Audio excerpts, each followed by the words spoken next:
Segunda de Pedro, capítulo 2, versículos 17, 18 e 19. Quem foi encontrando, saiba, quem encontrou e ainda está procurando.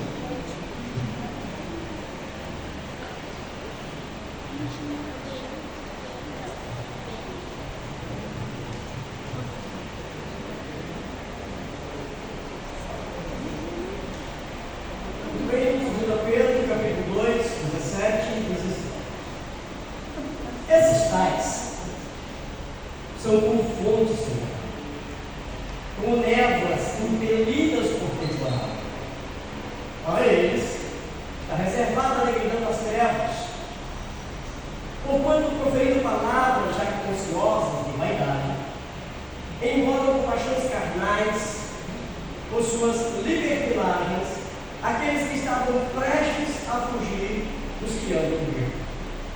Prometendo-lhes liberdade, quando eles mesmos são escravos da corrupção, pois é aquele que é vencido, fica escravo do vencido.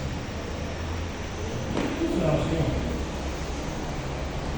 Deus, esse pedido do Senhor, a porção linda da promessa. Reconhecemos a nossa pequenez, a nossa insuficiência, a nossa dificuldade para exprimir aquilo que contém esses princípios. E clamamos ao Senhor que revele a sua palavra essa noite a nós, pelo poder do seu Espírito, que o homem seja um mero instrumento e que esse seja um grande milagre do Senhor de água na rocha, fazendo prevalecer a tua graça, a tua bênção e a tua misericórdia, atingindo o coração da igreja, para que haja transformação na vida de cada um de nós, sabendo, Deus, que tudo que vem do alto, do Pai das luzes, é bom.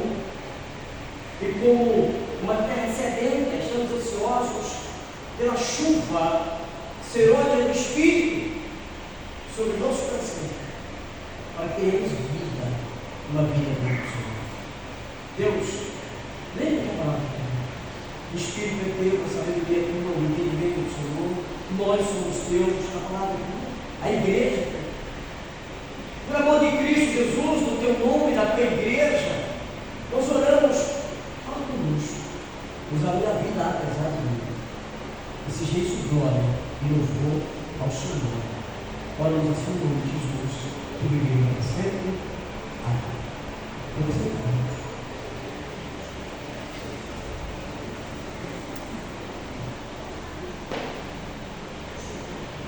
Queridos, eu vou tentar entender e pregar num tom sem literatura. É difícil para quem veio do pentecostalismo pregar gritando.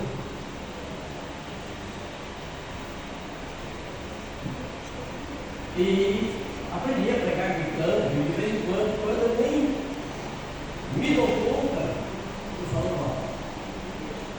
Mas tive uma rouquidão de novo nessa semana.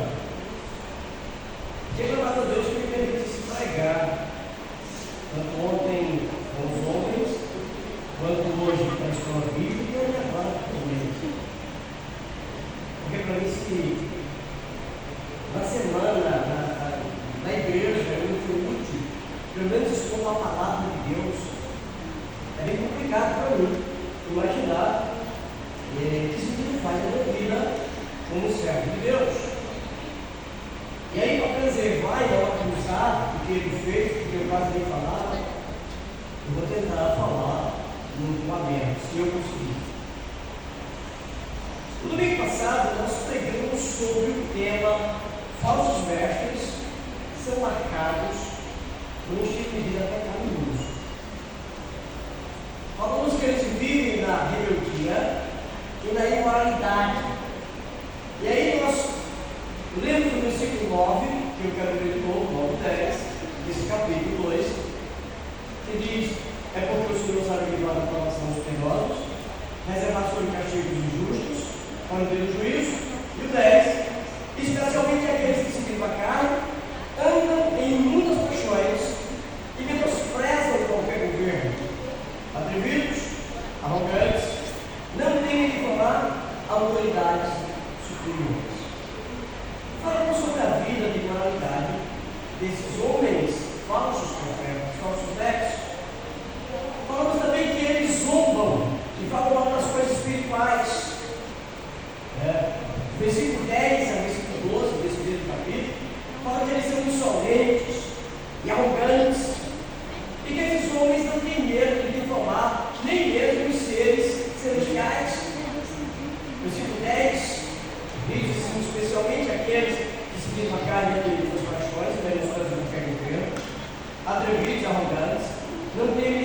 comunidades superiores, 11. Ao passo que anjos, embora maiores, têm força e poder, não proferem contra ela juízo infamante na presença do Senhor. 12. Desses, todavia, como brutos irracionais, naturalmente feitos para a presa e destruição, falam mal daquilo em que são ignorantes, na sua destruição, também hão de ser destruídos.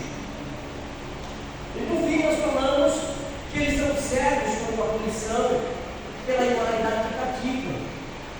E pegamos isso nos versículos 13 a 16, que diz: recebendo a injustiça como salário da injustiça que praticam, considerando como prazer a sua luxúria carnal em pleno dia, com nódoas e deformidades, eles se regalam as suas próprias mistificações enquanto banqueteiros de Deus. Lembrando também que, apesar de se apresentar como líderes espirituais, eram imorais, mas eram dentro da igreja. Eu até citei pessoas aqui, líderes, que inclusive uma delas tinha sido presa para assassinar o próprio marido. O versículo 14 diz: tendo os olhos cheios de adultério e insaciáveis do pecado, enquanto almas inconstantes, tendo o coração exercitado na avareza, filhos malditos, abandonando o reto caminho, se extraviaram seguindo o caminho de Balaão, filho do Beor, que amou o reino da injustiça. Recebeu, porém, o castigo da sua transgressão, a saber, o mudo animal de carga, falando com voz humana, refreou a insensatez do profeta.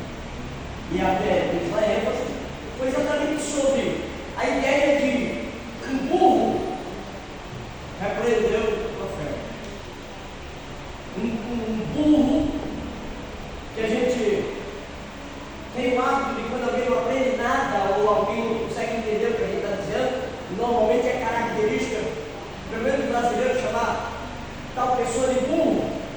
A Bíblia coloca que um burro pegou um cara que se achava um tal, Balaão, e aí humilhou, porque o burro viu o anjo, o burro se desviou do anjo, o burro obedeceu a ordem de Deus, e o burro ainda ensinou para o profeta que era isso. Você já pensou?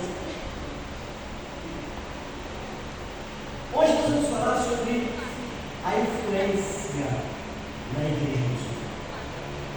No nosso tempo, uma das profissões mais comuns e conhecidas é chamada de influenciador digital, ou simplesmente influência.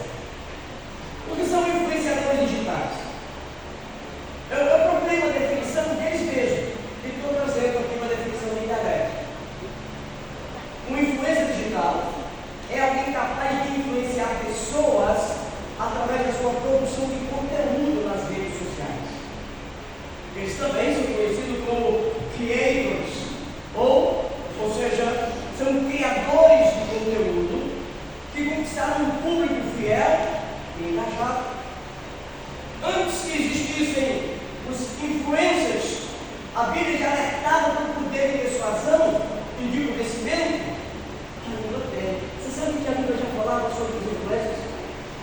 Lá quando foi escrita, não tinha internet, não tinha nada, nem meio de comunicação que não fosse a boca direta, nem eletricidade tinha, e a Bíblia já falava dos influencers. Olha o que diz Provérbios capítulo 18, versículo 21. A morte e a vida estão no poder da língua. O que a Bíblia utiliza, como no seu filho. O que o influencer faz? Ele arrasta para uma multidão de seguidores, ele produz conteúdo, falando e mostrando coisas, e ele é monetizado por isso. Ele utiliza, em sua maioria carnalmente, ele recebe, ele é monetizado por causa disso. Nós vamos falar essa noite sobre influenciadores e sobre influenciados. Na época primitiva, já havia influências. Na igreja primitiva, havia influências. Claro que eles não dispunham de mídias sociais, não tinha internet, ele não dispunha das coisas que nós temos nos nossos dias, não tinha o alcance que a internet permite nos nossos dias.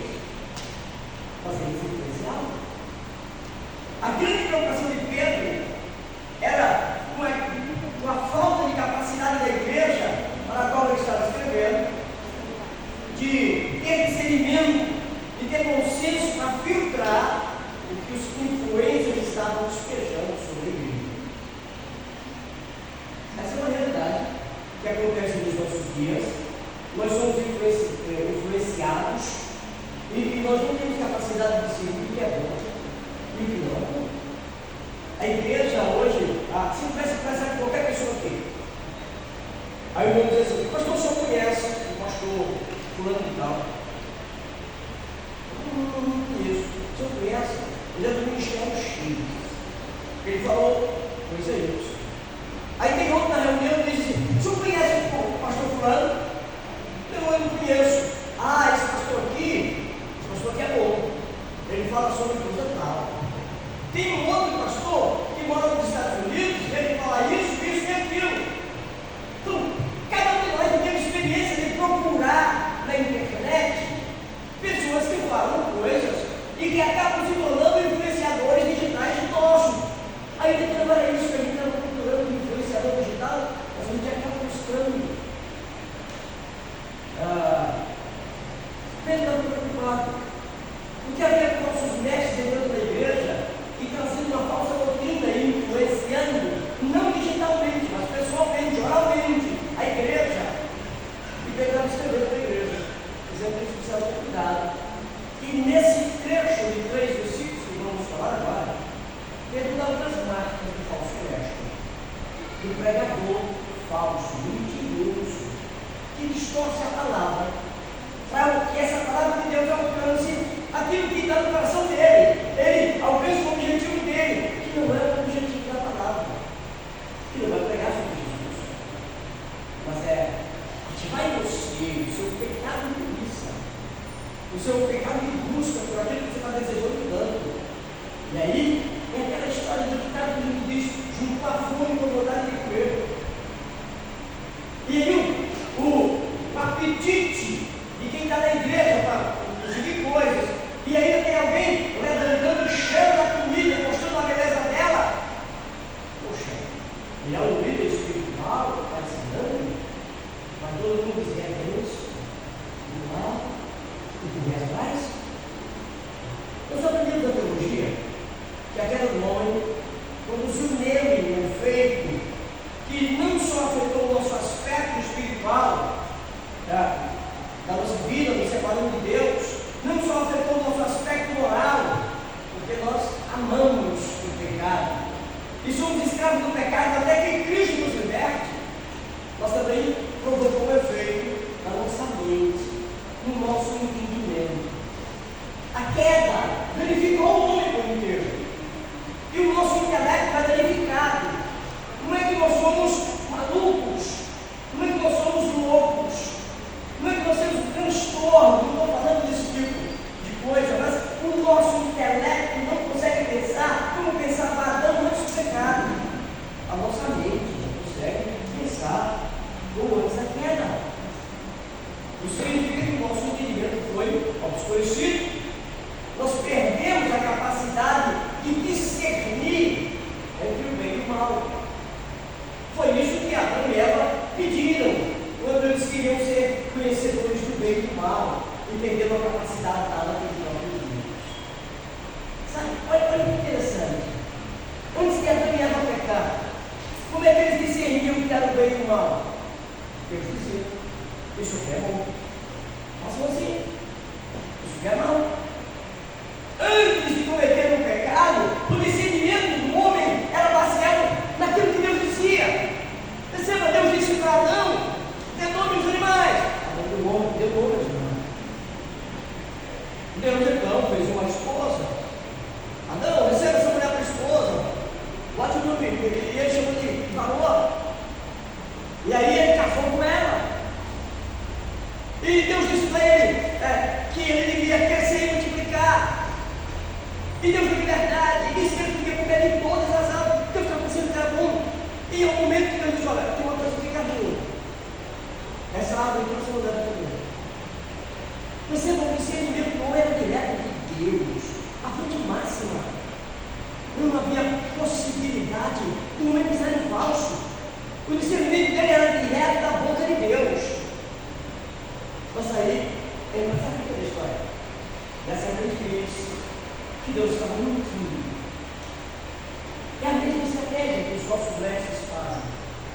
Que as coisas não são assim, desse jeito que está sendo pregado, que está sendo ensinado, que está sendo aconselhado. Deus sabe que no dia que você comer do fruto dessa árvore, você como ele se tornar conhecedor do bem e do mal.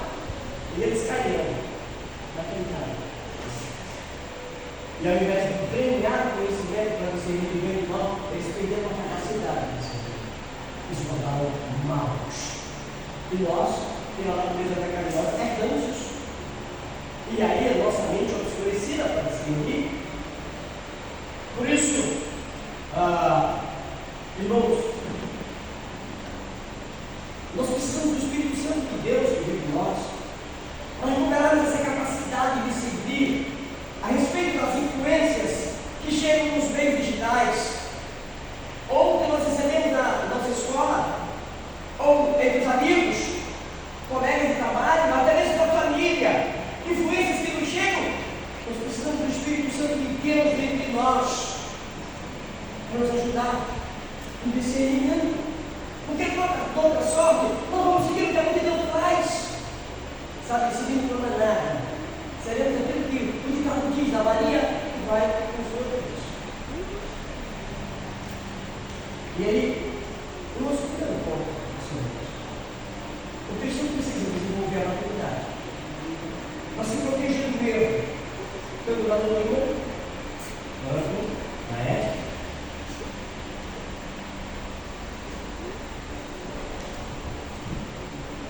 Nesse texto, vamos ver alguns sinais de identificação dos falsos mestres.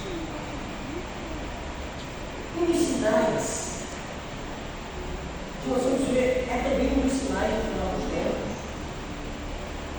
Qual é o sinal? O aumento dos falsos mestres.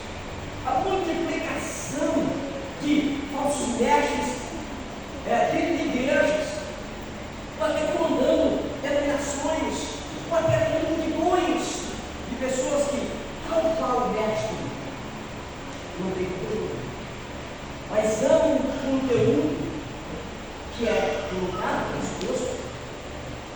Quantos de vocês já não viram anúncios em que a pessoa coloca o nome igreja, mas o público é alguém que não poderia estar numa igreja cristã? O público daquela igreja é alguém que a própria igreja, a própria Bíblia repreende, que aquele tipo de pecado a igreja não aceita. Mas Deus faz uma igreja para aquele público. E não para repreender aquele público, para dizer que eles continuem daquele mesmo pecado. Porque Deus tem outras coisas, e não apenas aquilo. E ensinar as pessoas a permanecer no pecado e tentar usufruir da palavra de Deus, ou dar uma falsa impressão de que está servindo a Deus e recebendo bênção do Senhor. O falso mestre também apresenta sinais que identificam o tal. Um dos sinais é quando a influência do falso mestre é inútil. Como assim? A influência é inútil. Muita gente vai vir, muita gente vai seguir, mas no final do caminho vai descobrir que aquela influência e aquele caminho não deu lugar nenhum. Não significa nada. Não chegou em nenhum canto. O filme antigo, eu não recordo o nome do filme, não? O filme que ganhou o Oscar, mas ele é muito antigo. Nem de nós provavelmente era vivo nessa época, em 1943. É um filme que aborda a guerra, a Segunda Guerra, onde pessoas com tanque estão fugindo e vão encontrando aliados pelo caminho, entrando no deserto. E eles vão encontrando aliados de outros países, mas há um problema, nenhum deles tem água. E aí eles continuam andando no deserto e conseguem encontrar alguém que é da região, quem sabe não tem oásis. E aí eles conversam com essa pessoa aí, essa pessoa de fato leva todos os soldados para o oásis, eles rodam 100 quilômetros no deserto dela. E Mas é o problema, quando eles chegam lá, o oásis está seco. 100 quilômetros. E ele chegou numa fonte. Esse é o caminho. Naqueles que estiverem seguindo os nossos mestres, eles vão descobrir, mas só no final do caminho, só quando eles chegarem lá, que tudo que foi ensinado não tem conteúdo, não é real, não é possível, é a palavra distorcida. E Pedro está falando sobre isso na igreja. Veja, o verso 17, a parte A do verso diz: esses tais são como fogo sem nada, como névoa, impelida do pecado. Eles influenciam principalmente cristãos ou religiosos instáveis. E o final dessa influência é levar pessoas a algo que é escrito aqui de uma forma muito pesada. No verso 22 desse capítulo, diz assim: com eles aconteceu o que diz Satanás verdadeiro. O cão voltou ao seu próprio inferno, e a palavra voltou a revolver-se. Nós vamos falar desse versículo, se Deus permitir, na próxima pregação, no domingo que vem, se for a vontade de Deus. Mas uma coisa que fica evidente aqui é que o Pedro está colocando de um lado as ovelhas, do outro, dois animais que provocam aversão aos judeus. Vocês já viram na Bíblia a Bíblia fala de algum judeu com um cachorro? O cachorro não é natural. Na Bíblia, entre os judeus tem o prazer. E os porcos, eles têm comido. É um animal imundo. E esses dois animais que é trazido aqui na Bíblia, Pedro está dizendo que ao final do caminho dos nossos mestres, os seguidores vão se dar conta que não passaram a porca lavada voltando para o lavação, ou o cachorro tão voltando para o próprio fogo. Vocês já pensaram sobre isso?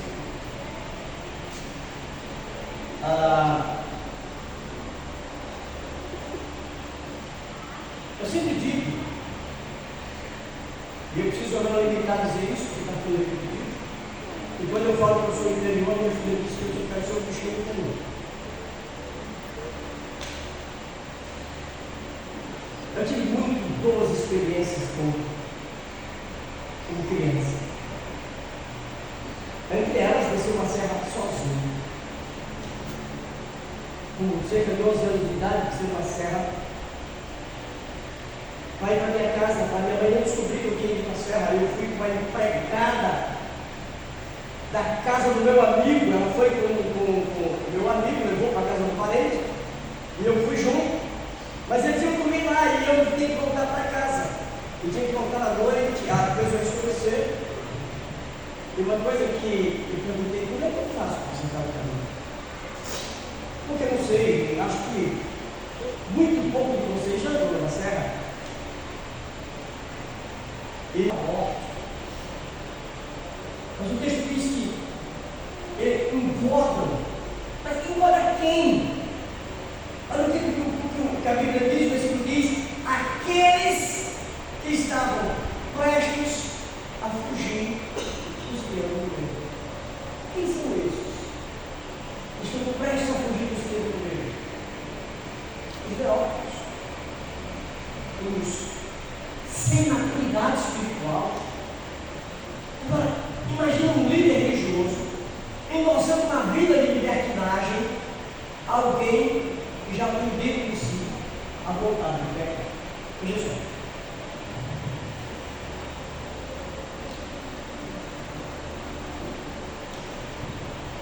Você está dentro da igreja. Você saiu do mundo, você está dentro da igreja. Aí o líder espiritual, ele diz para você: isso não é bom. Não é pecado beber. Você pode beber. Beba na sua casa. Beba aí com seus amigos. E aí tranquilo, não cause escândalo ele pode beber. O que esse líder espiritual está fazendo? Imagina que ele diz: olha, meu irmão, é o seguinte, dentro das 4 paredes, você e sua mulher podem tudo. Tudo. Entre 4 paredes, vai em frente. Foi Deus que lhe deu uma mulher, foi Deus que lhe deu um marido, vai em frente. E o camarada disse: então, o meu pastor disse, e ele é o pastor, que eu podia beber, e que eu podia fazer tudo entre 4 paredes. Aí ele coloca um filme pornográfico, aí ele se inspira na pornografia, junto com a esposa, e eles vão pode tudo entre 4 paredes, e eles dizem: não, mas é entre 4 paredes. O que um líder religioso está fazendo dizendo tais coisas? Ele simplesmente está endossando uma prática pecaminosa, e o crente que está ouvindo vai achar não. O pastor disse, então eu posso. Eu vou. O texto está dizendo que essas pessoas estavam prestes a sair do erro, mas eles não tinham uma habilidade espiritual para discernir que aquilo que estava sendo pregado não é a opinião de alguém que nem sequer é convertido, mas está na frente pregando. Falando sobre os falsos mestres, William Barclay diz o seguinte: eles lisonjeiam somente para empurrar. São como poços sem águas, como nuvens empurradas pelo vento. Princípios do viajante ao qual, no deserto, eles asseguraram um pouco mais adiante, encontrará um manancial, onde poderá apagar sua sede. Mas não vão chegar a esse local, enquanto si. Que é a descrição do filho, por favor. Princípios do agricultor que roda com chuva para sua sementeira ressacada, e que vê como passam sobre ele aquelas nuvens que não detinham água. Participa uma outra pessoa chamada Bem, que diz o seguinte: um mestre sem conhecimento é como um poço sem água. Esses homens eram como os pastores de Bilbo, cujas povinhas, ovelhas, buscam alimentos, mas não são alimentados. Esses homens prometiam o Evangelho, mas finalmente não tinham nada para oferecer às almas deles. Seu ensino era uma combinação de arrogância e futilidade. A liberdade cristã tem sempre um perigo em si. Paulo lembra aos seus que certamente foram chamados à liberdade, mas os adverte que não devem usar essa liberdade como ocasião para a carne. Isso está lá em Gálatas capítulo 5, versículo 13. Pedro adverte seus leitores que, ainda que sejam verdadeiramente livres, não devem por isso usar essa liberdade como uma cobertura de malícia. Não, eu sou verdadeiramente livre, então eu posso fazer qualquer coisa. Esses falsos mestres ofereciam liberdade, mas tratavam de liberdade para pecar, tanto quanto a pessoa quisesse.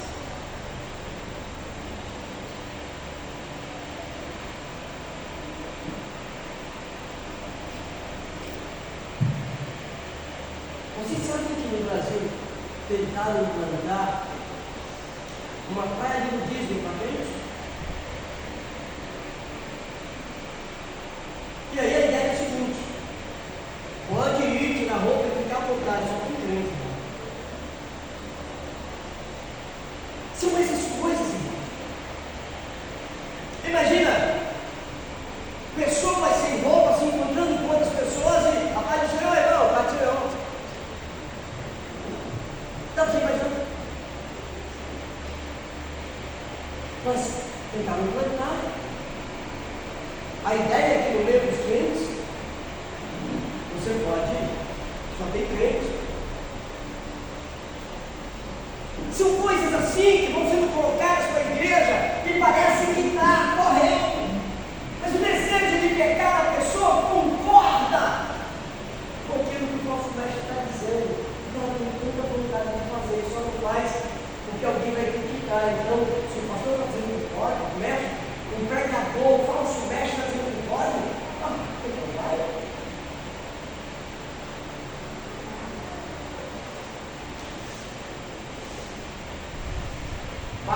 que essas mensagens apelavam não aos sentimentos nobres, mas sim aos desejos carnais.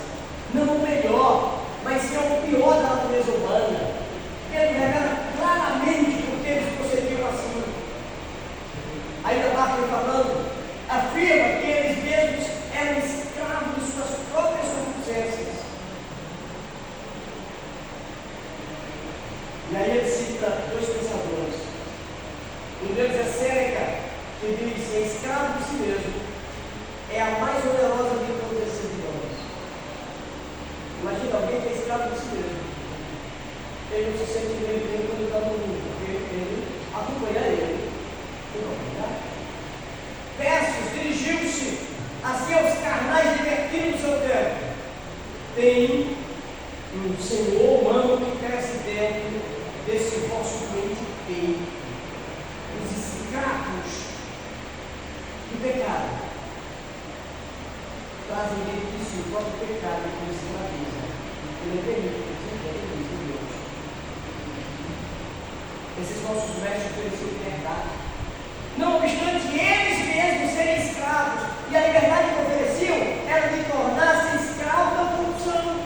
É o que o texto diz. Sua mensagem era arrogante, porque contradizia a mensagem de Cristo da igreja. Sua mensagem era, além disso, fútil, porque qualquer que se disse, se encontraria realmente não explicará. Mas o fato de ter entrado a primeira vez no princípio de escravo encorajou a prova segunda. O fato de primeira vez para dormir, e aí na segunda, por que não levar um ventilador? Que é a terceira, cara. A terceira, os mais. E assim, tem mais coisas que eu posso levar. Opa, dá para trocar com muita coisa que dá para trocar com prato. E aí ele ficou tão tranquilo que todas as vezes que ele entrava, ele deixava pronta a saída dele. Porque se ele aparecesse alguma coisa, era só ele subir e pular. Dessa vez assim que ele pulou. O moleque viu e ficou para mim. Eu cheguei rapidamente aqui. Mas ele estava confiado. Nenhuma vez tinha sido pego, então não mudou nada. Depois eu lembrei, ele estava subindo. Eu quero trazer essa história para dizer para você que você vai ser pego no mesmo dia. Você vai para escolher uma vez com o seu marido. Você vai roubar uma vez. Você vai mentir uma vez. Você vai se corromper uma vez. Você vai pegar droga uma vez. E ninguém vai saber. Você vai se prostituir. E ninguém vai saber. E você vai ganhar coragem para fazer o segundo. E coragem para fazer uma terceira. Porque você fica escravo do pecado. Ele lhe seduz. Mas quando você menos pensar, alguém vai escutar o teu pulo. E você vai ser trabalhado. E você não vai gostar. Essa noite, eu quero clamar ao Espírito de Deus que mova o nosso coração em rebelião. E que aquilo que a gente está fazendo, que é errado, ainda que seja gostoso, que está dando certo, que a gente abandone. Que a gente abandone. Que a gente abandone. Antes que a polícia de Deus, o flagrante de Deus, ou que o próprio pecado me leve para uma situação de pecado. Antes que isso aconteça, pense nisso. E deixe o Espírito falar.